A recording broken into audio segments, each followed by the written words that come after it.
The Web Audio API is a powerful and versatile system for controlling audio on the web. It has a set of built-in methods and properties that allow us to generate, play, and analyze sounds directly in the browser. Today we will show you how to use HTML, CSS and JavaScript to animate your voice and music. Let's do some audio magic together and learn about front-end web development in the process. This tutorial is for beginners, so feel free to code along.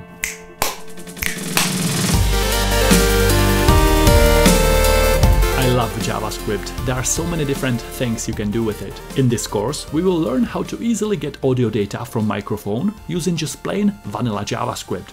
No frameworks and no libraries. We will analyze that data and connect it to animated visualizers. I will show you how to create a set of rainbow effects, and then we will join Radu to create a talking pumpkin character. We also made another course using similar techniques, where I connect 12 very different visualizers to locally stored audio files, and Radu teaches how to generate sound with JavaScript. I will link all related courses in the video description. Let's have fun with code and become better front-end web developers in the process. Click like if you get any value. The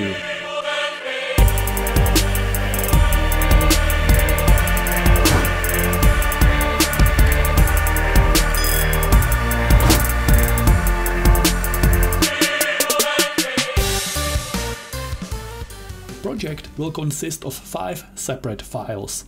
In index.html, I link style.css file, and I will also link 3 separate JavaScript files. Since I'm including them in this way, the order is very important. Make sure microphone is the first one, so that the code inside is available for visualizer and pumpkin JavaScript files. Both of them will use microphone data in a different way to create really cool audio animations. We don't have to include the JavaScript files by using multiple script tags like this. Alternative solution is to use JavaScript modules with import-export keywords. But keep in mind, for JavaScript modules to work, you need to open your project through a server in some kind of dev environment. I want to keep it simple today without explaining how to run a local server, so let's just use multiple script tags like this. In Microphone.js, I will show you how to use vanilla JavaScript to get audio data coming live from your microphone. In Visualizer.js, we will use it to create all different kinds of animations that react to your voice and music. In Pumpkin.js, Radu will show you how to draw a character that moves the sound. I create a canvas element with an ID of my canvas, and I want to make sure the page is fully loaded before running JavaScript, so I will create inline onload event inside body element like this. We will run a function I call, for example, main. We will declare it in a minute. In style.css, I do global reset to make sure our page appears the same across different browsers, and I will give my canvas black background. That's it. Everything else will be done with the JavaScript. Let's jump to Visualizer.js file to set up our canvas and draw something. First, I need to create a function called main. Inside, I will just console log load it.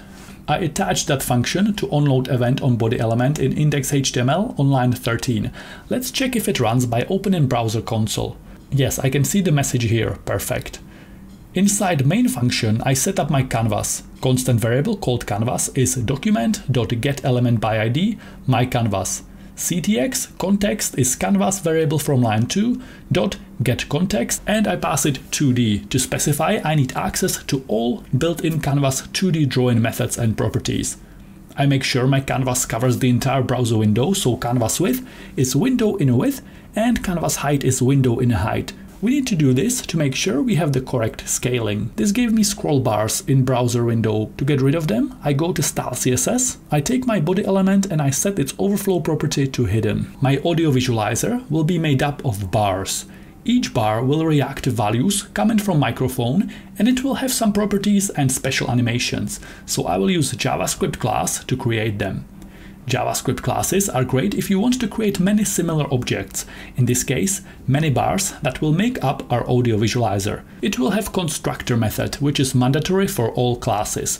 It will have a custom update method that will handle microphone data, and it will calculate positions and sizes, and also it will have a custom draw method that will just take that data and give it shapes and colors. Finally, we need animation loop that will call update and draw methods on all my bar objects over and over. So we get an endless loop that takes microphone data, analyzes and transforms it, and makes shapes and animations from it. First, I will call built-in clear rectangle method to clear old paint from the previous frame.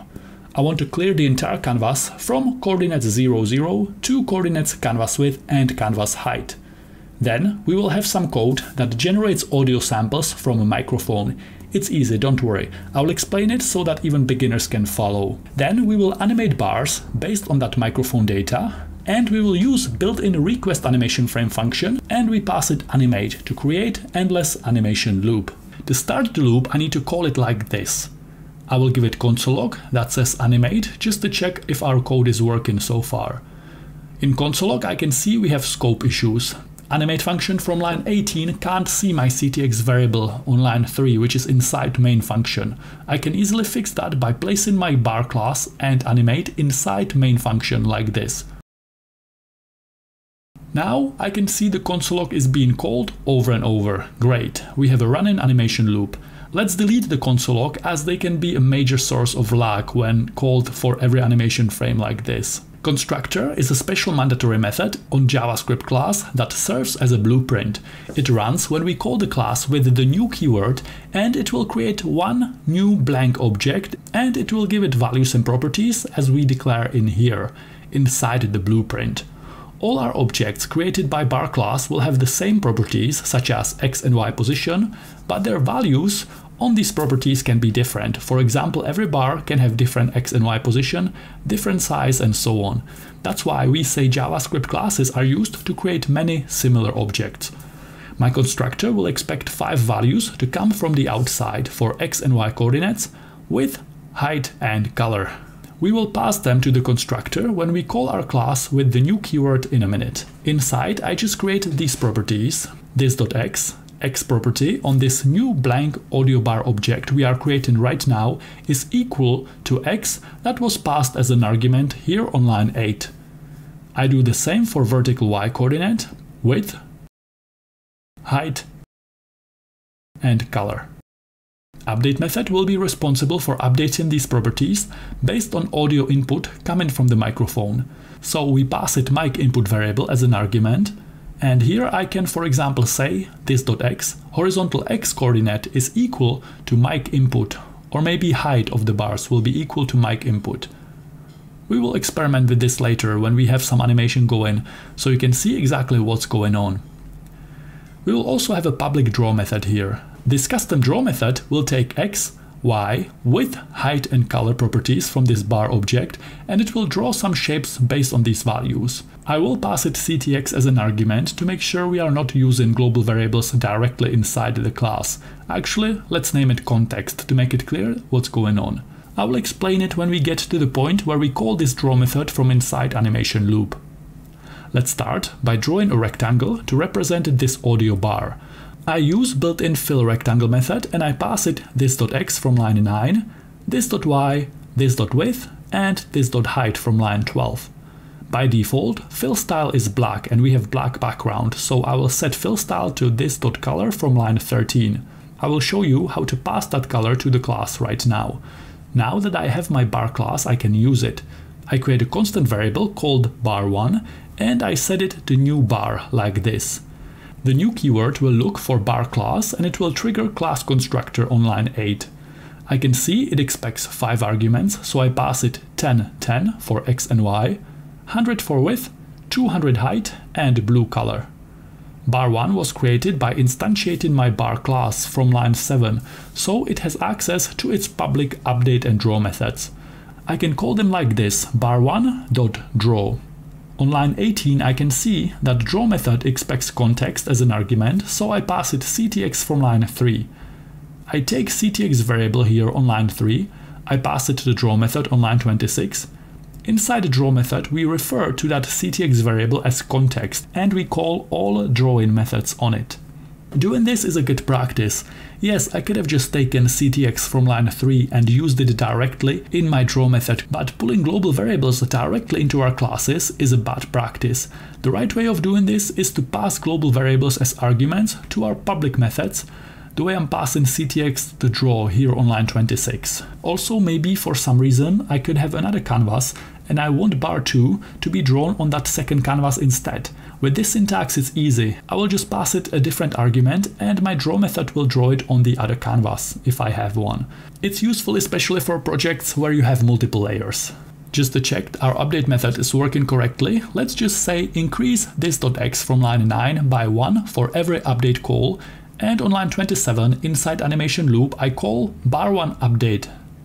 Perfect. We can see that our update and draw methods work.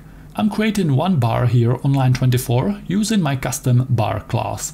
I will delete update for now, we don't really need just one bar. We need a lot of bars, each representing one audio sample coming from microphone input.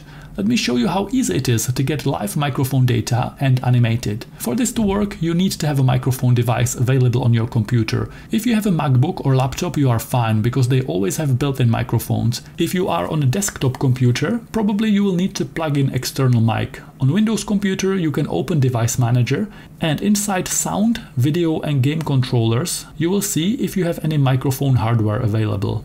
We will write code that brings, handles and transforms microphone data in a separate file. This file is compatible with the second part where Radu creates a talking pumpkin character. In this video, we will use it to create some awesome audio visualizers. In my index.html, I need to include the files in a specific order. Microphone needs to come first so that it's available for our audio visualizers and talking pumpkin. In microphone.js, I create a new custom class I call, for example, microphone. I give it a constructor. Let's create a custom property called this.initialized because we want to wait until we start receiving sound data before we start animating. I will set initialized to true as soon as audio data starts coming. So how do we get microphone data in browser? It's actually quite simple. Let's do it step by step and explain everything to make sure we know what's going on. Navigator.mediaDevices is a read-only property that returns a built-in media devices object which provides access to connected media input devices such as cameras, microphones and screen sharing. Then I call getUserMedia built-in method. This special method returns a promise that resolves in a media stream object which contains microphone audio data.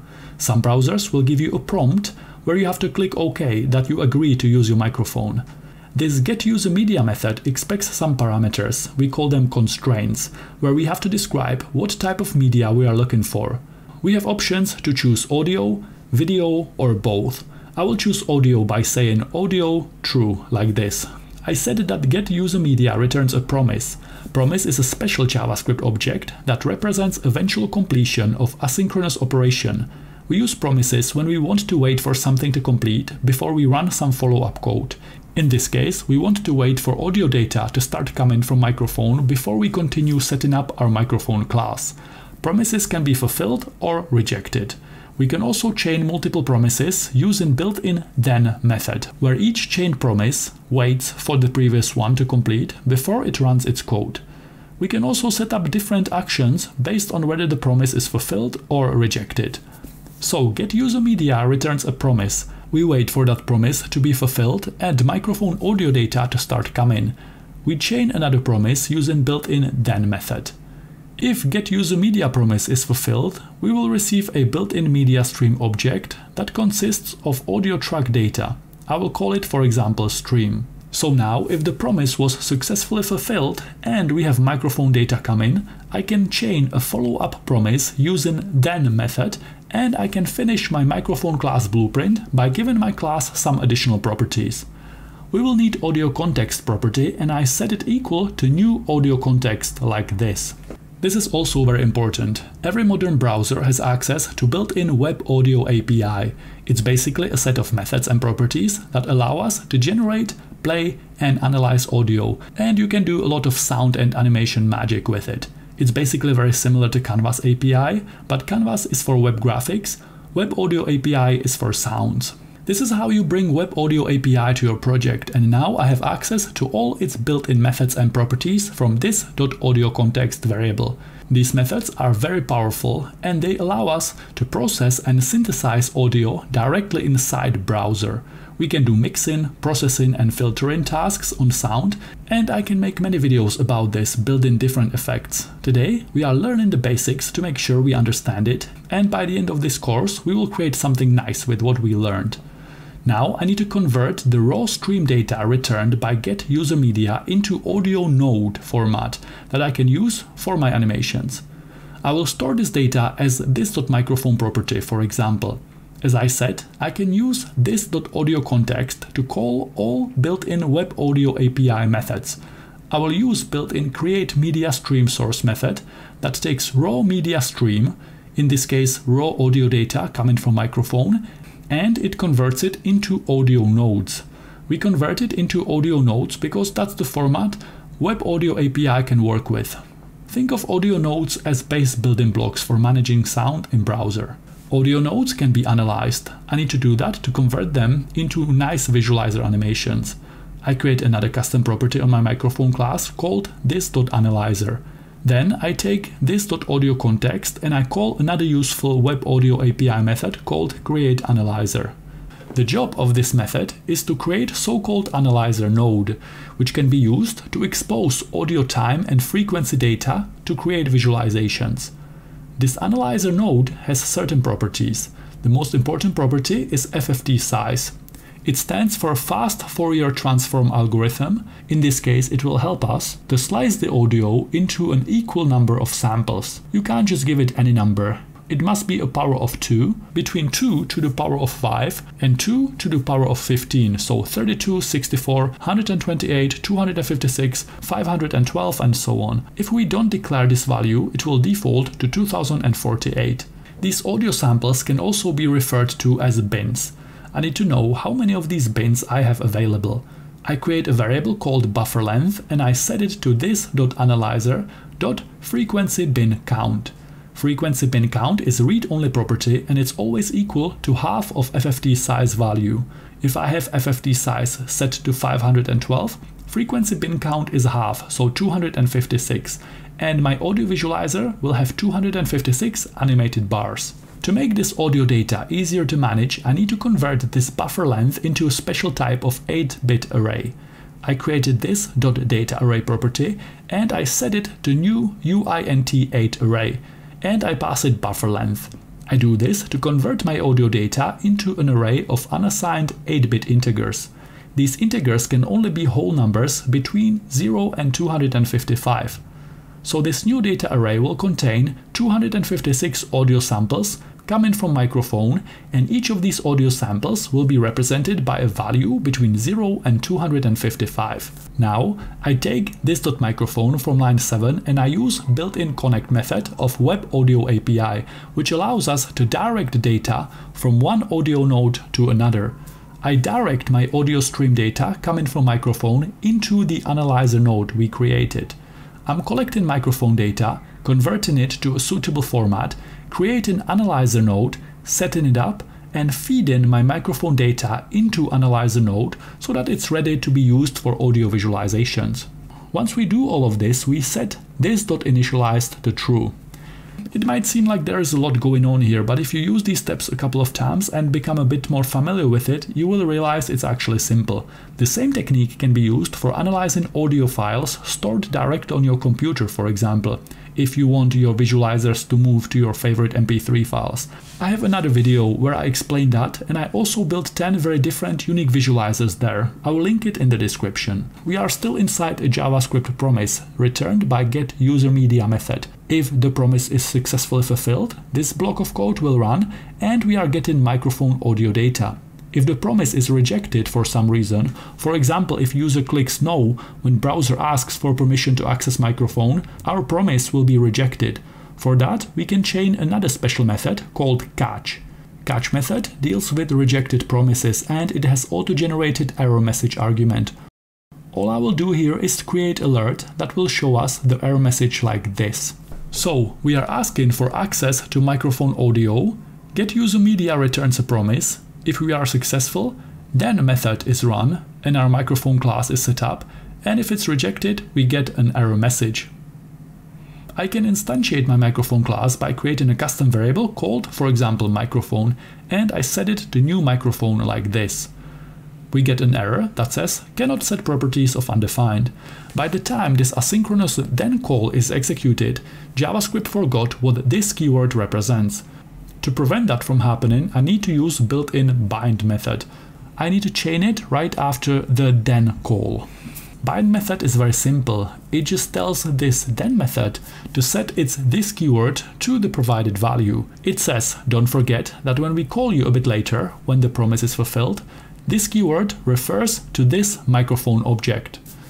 I can console log microphone object from line 19 just to check the properties on it. Here I can see its analyzer property we declared on line 8. It has FFT size set to 512 and its bin count, number of its audio samples, is 256, exactly half of that as expected. Perfect. If I set FFT size to 1024, our media stream coming from microphone will be separated into 512 slices. It's always exactly half. Our custom microphone class will have two public methods: getSamples, that returns an array of audio samples for visualizers, and getVolume, that will return a single average value of current audio volume coming from the microphone. getSamples method will give us audio samples array coming from the microphone. We will call it over and over from animate loop, getting new microphone data for every animation frame and using it to update our visualizers. I take this.analyzer property from line 8 and I call getByteTimeDomainData. This special method copies the current waveform or time domain data into an array we pass to it. So I pass it this.data array from line 11. It will basically override whatever is in that array at the moment with new audio information. Now my data array on line 11 contains current audio values coming from the microphone.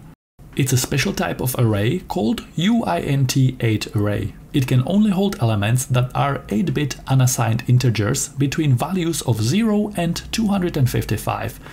Let's say I just called getSamples. It will give me this data array of 256 elements, where each element is an integer between 0 and 255.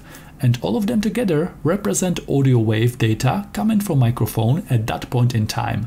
We can work with that already, but sometimes it's easier to convert it to a more suitable range of values. I want to normalize my samples and spread them between the range of -1 and +1, which will serve us better in our visualization.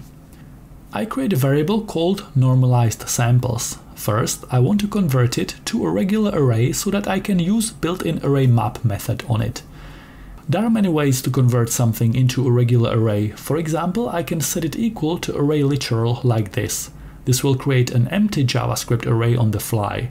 Then I put this.data array from line 11 inside and I write 3 dots in front of it like this.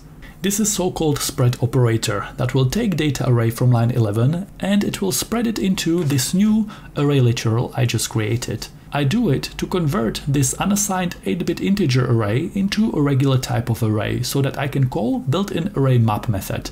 Map method will allow me to perform operation on each element in the array. We know that each element is an integer between 0 and 255. I will call each element, for example e, and I tell my map method to divide each element by 128 minus 1. This line of code just took an array of elements where each value is between 0 and 255 and it converted each one into a value between -1 and +1. I know this calculation is very hard to read for most of us. As we said, these elements are values between 0 and 255, so dividing them by 128 will give us a set of values between 0 and 2, like you can see with some of these examples. So this part gives me values between 0 and 2, and if we adjust them by -1, we get a range between -1 and +1. This calculation is complicated math, and don't worry if you can't fully visualize it. Your ability to understand calculations and math like this has nothing to do with your ability to be good with JavaScript. All you need to understand here is that our getSamples method will take audio data, which was originally saved as an array of values between 0 and 255, and it converts it to an array of values between -1 and +1. Then it returns this normalized array in a format that is ready for animation. Nice. As I said before, this normalized calculation is optional. We could also animate the original values between 0 and 255 directly, so don't worry about this calculation on line 20 too much. I will also create another method called getVolume. The job of this method is to give us a single value that represents overall current value of audio coming from the microphone.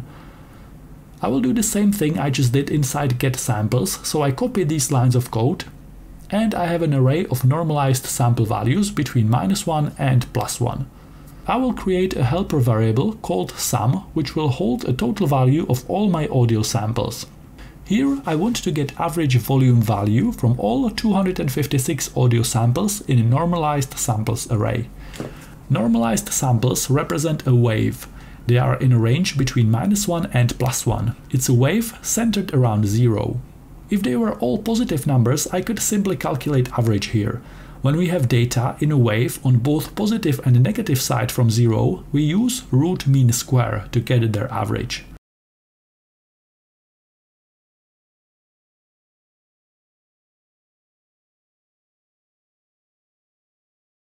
We start by squaring each value. Each value will be multiplied by itself, so even the negative values will end up as positive numbers, because -1 times -1 is +1. As we cycle through the array with for loop, we are adding these values to the total sum. I do that for each element in normalized samples array, so by the end my sum variable has accumulated all the values into a single number. I get average from it by square rooting sum divided by total number of elements. So my getVolume function takes audio data from microphone, converts them into a range of -1 and +1. It creates a total sum of current values and creates average volume value from it. Then it returns it. Our microphone class is complete. It takes audio data from microphone. It gives us option to get these audio samples as an array of values using public getSamples method, or we can get a total volume as a single number with getVolume method. We have everything we need. Let's use that microphone data to create animations in Visualizer.js file. In index.html, I'm including microphone.js, then the visualizers. So in Visualizer.js, microphone class we just wrote is available. I go to line 25 here and I will instantiate microphone class by saying const microphone equals to new microphone. If I console.log microphone, we can see our custom object with all the values and properties as we just defined in microphone.js file. Nice. On line 24, I'm using my bar class to create a single blue rectangle. Let's delete that. I also delete this draw call. I create a custom function called, for example, createBars. Its job will be to call bar class from line 7 and create one audio bar object for each audio sample coming from microphone. Inside createBars function, I create a for loop that will run 256 times.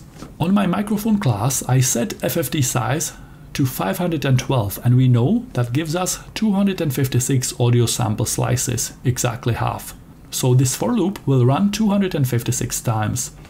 I will need an array to hold my bar objects. I created here on line 25. Inside the for loop, I take bars array I just created and I call built-in push method on it.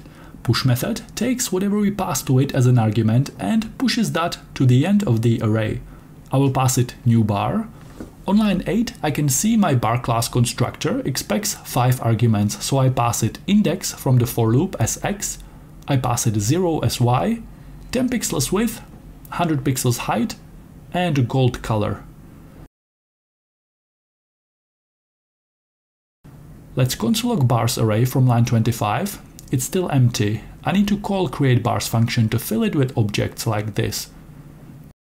Now I can see my bars array contains 256 objects created using our custom bar class. You can see how horizontal x coordinate increases by 1 as this for loop runs from 0 to 256, because I'm passing this I, index, as horizontal x property to the class constructor. Each of these bar objects inside bars array was created using our custom bar class, which means they all have access to update method from line 14 and draw method from line 19.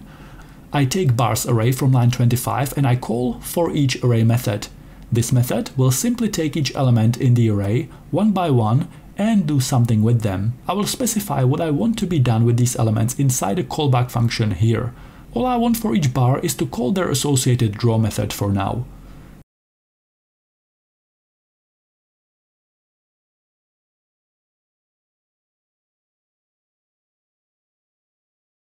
You can see how they move from left to right as their horizontal x-coordinate increases from 1 to 256, depending on index, their position in the array. What happens if I also set vertical y-coordinate to this index?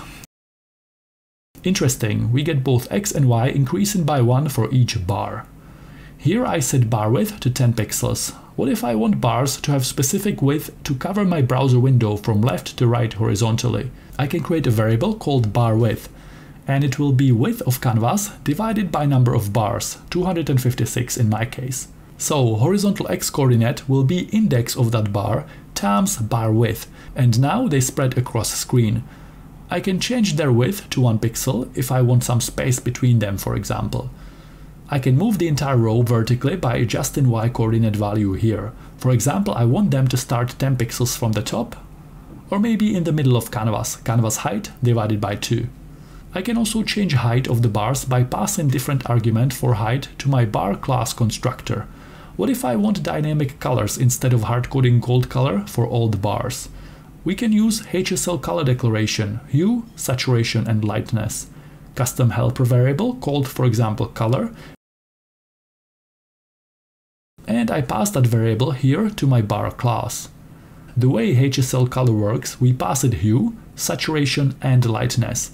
I will keep saturation always on 100%, I always want full colors. I will always keep lightness on 50%, 0 lightness is black, 100% lightness is white, 50% is original color, not affected by light or dark at all. We can travel through the entire color spectrum by adjusting just this one value representing hue. The way it works is that this hue value represents angle on HSL color wheel. 0 degrees is red, 60 degrees is yellow, 120 degrees is green, 240 degrees is blue, 360 degrees circles back to red, and the more you increase hue value, it will just circle around over and over, so one circle is 360 degrees. That's why hue 720 will be red again, because it's 360 times 2. We just made it circle 2 times around the color wheel. Because of this behavior, we can increase hue to higher and higher numbers, and our effects will endlessly cycle through the color spectrum. I can replace hue with a variable to make my colors dynamic. I could, for example, use index from the for loop as a hue value. We start at index 0, red color. The for loop starts, and as it increases, we travel through the color spectrum. I can also multiply it times 2 to make the colors change faster. Nice, so here we use createBars function to create 256 bar objects, and we pass them position and color values to spread them across the screen. It's time to take microphone data and make our bars move to sound coming from a microphone. I do that by calling update method. We wrote it here on line 15 and we can see it expects mic input as an argument. I delete this line and I set height of each bar to change depending on incoming mic input value, so I pass it 100 as input. We get bars with 100 pixels height or 1 pixel height. You can see bar height reacts to the value we pass it here. So let's feed it audio samples coming from microphone instead. I create a constant variable called samples and I set it to microphone from line 23.getSamples. We wrote this method on our custom microphone class inside microphone.js earlier. I get a console error that says cannot read properties of undefined. It is because it takes a fraction of a second for get user media on line 4 in microphone.js file to fulfill a promise and start bringing microphone audio data. So we need to wait for that by checking if microphone initialized is true. If we don't wait, we get undefined error and JavaScript will stop. So waiting until initialized property on microphone is true will prevent this error from happening. When microphone is initialized, only then we will run all this code. At that point, audio samples are available, and console logging samples on line 40, I can see that samples are coming in. Perfect. If I open the samples, you can see each samples array is a set of 256 values between -1 and +1. Let's remove console log from line 40. For each array method has automatic index argument. As for each cycles through the elements, in our case from 0 to 256, I need to assign it a variable name like this. I call it, for example, I. JavaScript will automatically know that this value represents each individual element and optional second value represents index. This is how for each array method works in JavaScript. So now I have index for each element and I can pass it to update method as input, and we will get increase in length of bars with height from 0 to 256 pixels. We don't really want to do this. Here I just tested that index works, and now we can pull appropriate value for each bar from samples array from line 39. I do it by passing each bar samples index I like this. We have samples array coming from microphone, which has 256 audio samples, and I'm assigning each one to one of my 256 bar objects to pair them up. This will be happening over and over for each animation frame, so on most computers 60 times per second. We are asking microphone to give us this samples array, and we are using these values as argument to pass to update method on custom bar class from line 15. We refer to the samples value as mic input, and we know these are very small values between -1 and +1, so we don't actually see much on canvas. Let's multiply them by 20 or maybe 1000. Success! We are pulling microphone data and animating it on canvas. Congratulations if you followed this far. The rest of this course will be just fun experiments and drawing the data in more interesting ways using HTML canvas. Let's do some creative coding experiments, which is always my favorite part. What I will do now, I will play music. You can't hear it because I will be editing it out. I don't want you to be distracted, but I will play music into my microphone for the rest of this video so that we get some motion and animation at all times. These visualizers will also react to my voice or any sound microphone picks up. You can see that we are getting values in a wave that goes between negative and positive values centered around baseline of 0. We can also represent audio by drawing lines. I start a new shape by calling built-in canvas begin path method. Move to method is used to set starting x and y coordinates of a path, so I pass it this.x and this.y from line 9 and 10. We are generating these x and y coordinates here by passing them to class constructor. Line 2 method sets points along a path. In our case, we are drawing a single line, so it will represent ending x and y coordinates of our path. I pass it the same horizontal coordinate, so this.x, but vertical ending point will be this.height from line 12. This value is updated depending on incoming audio on line 16. I call ctx stroke to actually draw the path we just mapped. I delete fill rectangle on line 20. Stroke style is black by default and we have black background. I set stroke style to this.color from line 13. Now we are drawing lines instead of rectangles. I can play with these values. What if I pass it this.y? Or what if I put dynamic this.height here and this.y here? I think it's clear now how to make visualizer in a row like this. You can play with it and come up with much nicer ones. I want to build a circular visualizer now. One way to do that is by translating and rotating canvas context. Whenever we are rotating and translating canvas graphics, usually we don't want these translates and rotates to spill out to other drawings, so we wrap it between built-in save and restore methods like this. We call save to create a snapshot of current canvas properties and settings, then we can do anything we want here. Translate, rotate, scale, change colors and so on. And then we call restore, which will look at the last save call and reset canvas properties and values back to what they were at that point in time. Now I want rotation center point to be exactly in the middle of canvas, so I can create a nice circular audio visualizer. I will use built-in canvas translate method. This method takes two values for x and y, and it will translate coordinates 0, 0 that are normally in the top left corner of canvas. It will translate them to these coordinates we pass to it. We do it because rotate method we will call next takes coordinates 0, 0 as rotation center point. I pass it canvas width divided by 2 and canvas height divided by 2. It will move everything as if this position was coordinates 0, 0 on canvas.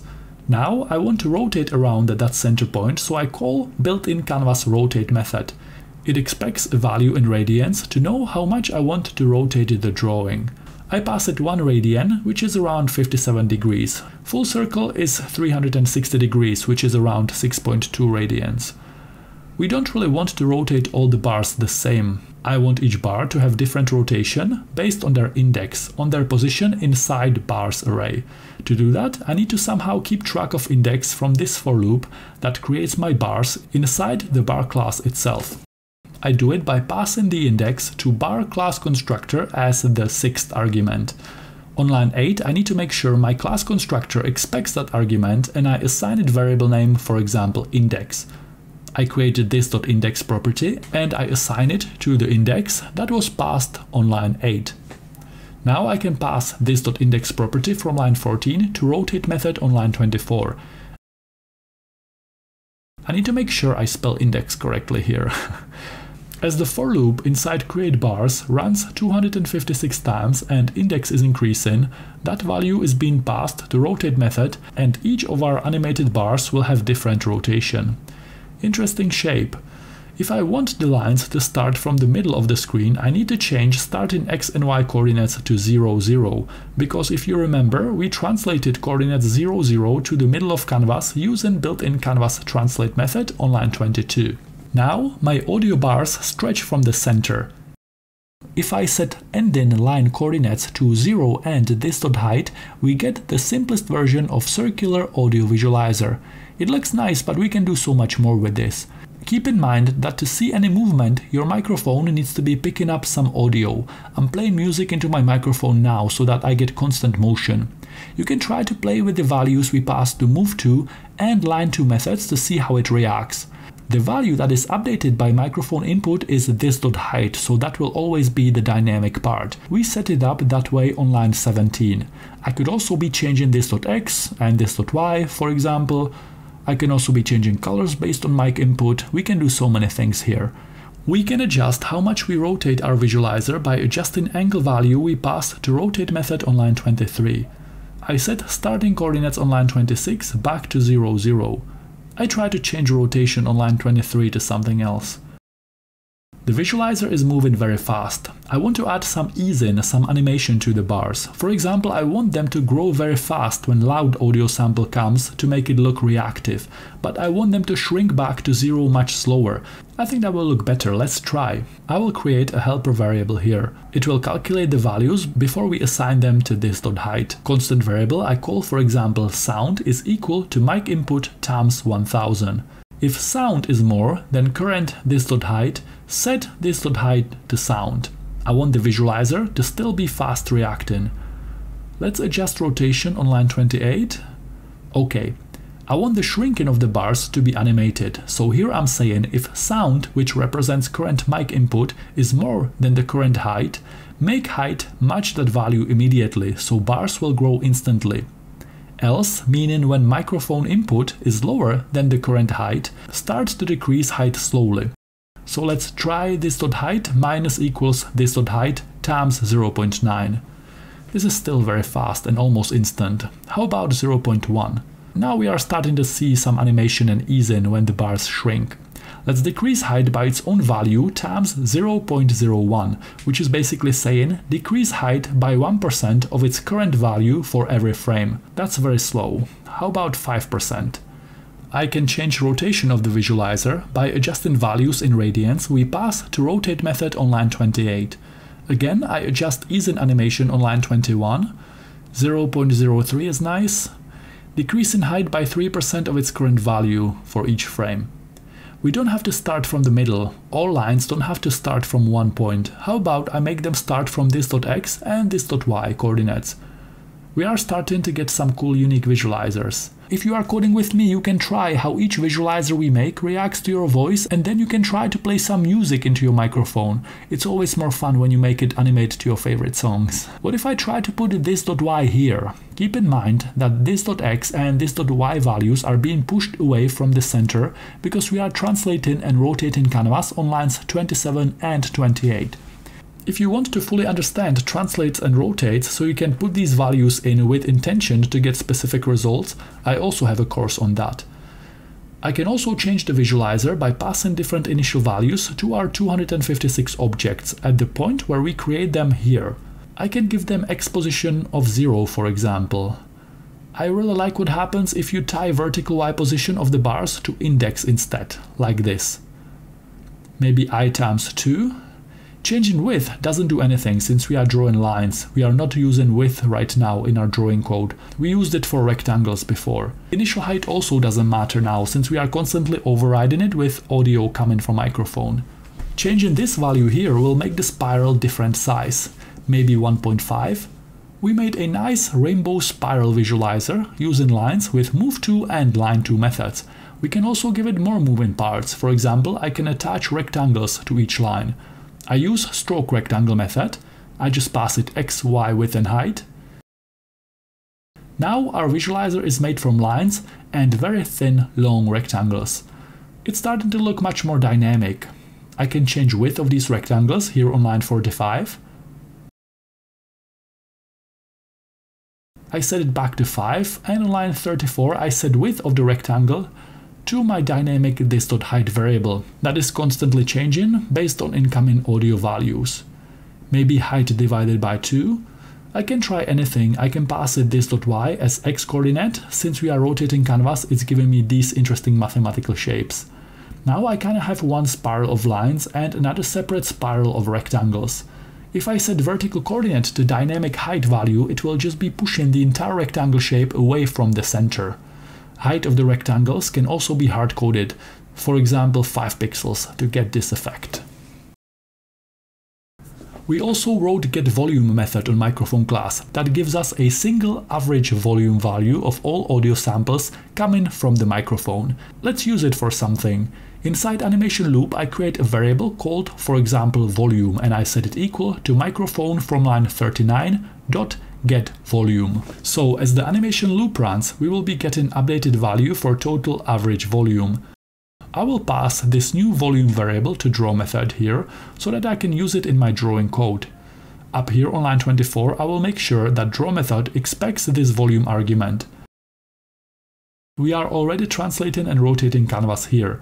We can also use built-in canvas scale method. Scale method expects 2 arguments for horizontal and vertical scale, so I pass it 2, which will double size of the entire effect. I can also make x very small, like this. We can play with these values and see what we get. Let's just leave the effect at the original size, so 1, and I will add current volume to it, like this. Now my entire visualizer pulses like a speaker as the average volume changes.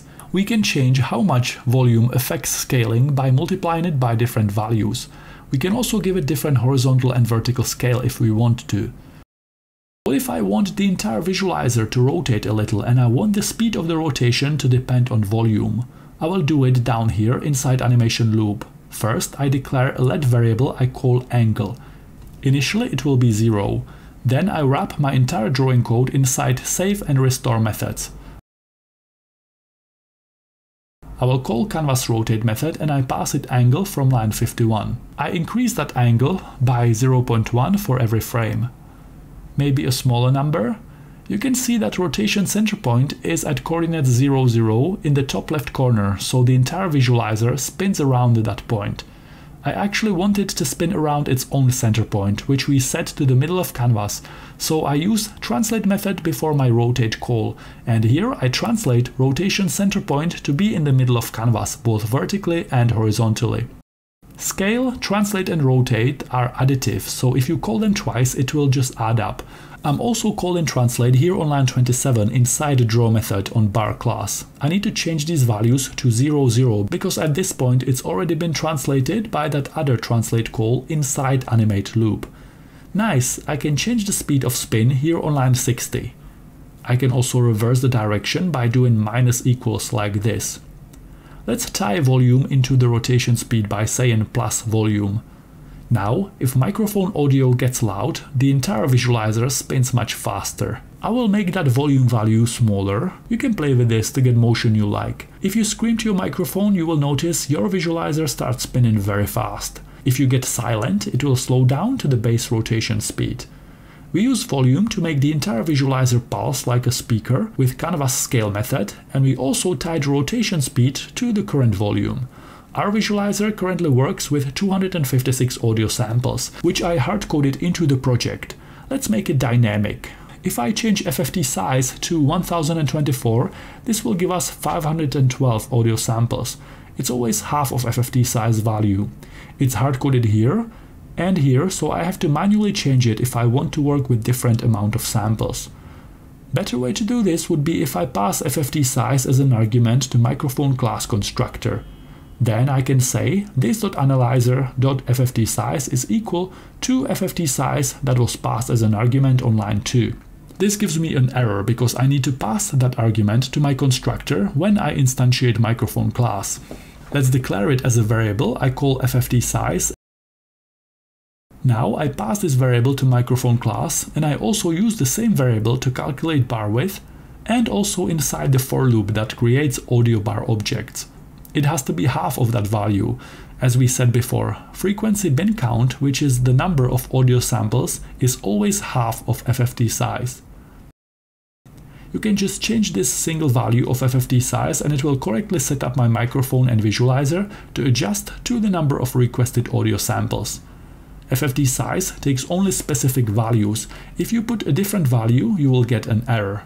Also, since each audio sample triggers one line and one rectangle to be drawn on canvas, if you notice some FPS drops in your animation, the easiest way to fix it is to come here on line 40 and set FFT size to a smaller value to reduce the number of draw calls canvas has to do per every animation frame.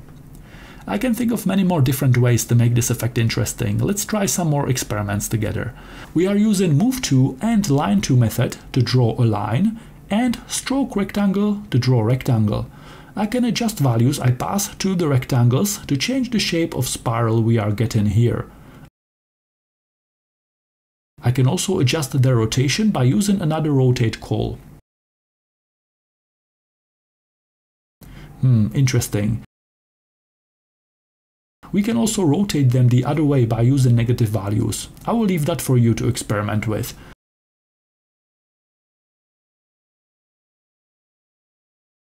I comment out the rectangles. Let's try to use circles. Begin path, canvas arc method. I pass it x, y, radius will be dynamic, so this.height times 0.2, start angle 0, and end angle math.pi times 2, and we stroke it.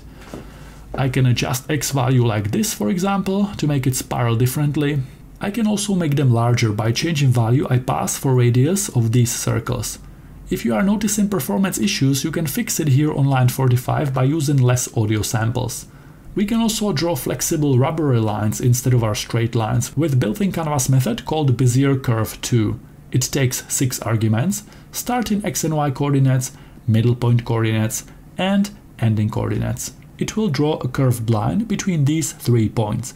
So let's try to give it 100 for starting x and y, this.height for both middle point coordinates, and this.x and this.y for ending coordinates. Do you see how they curve now? It's a nice rubber band effect.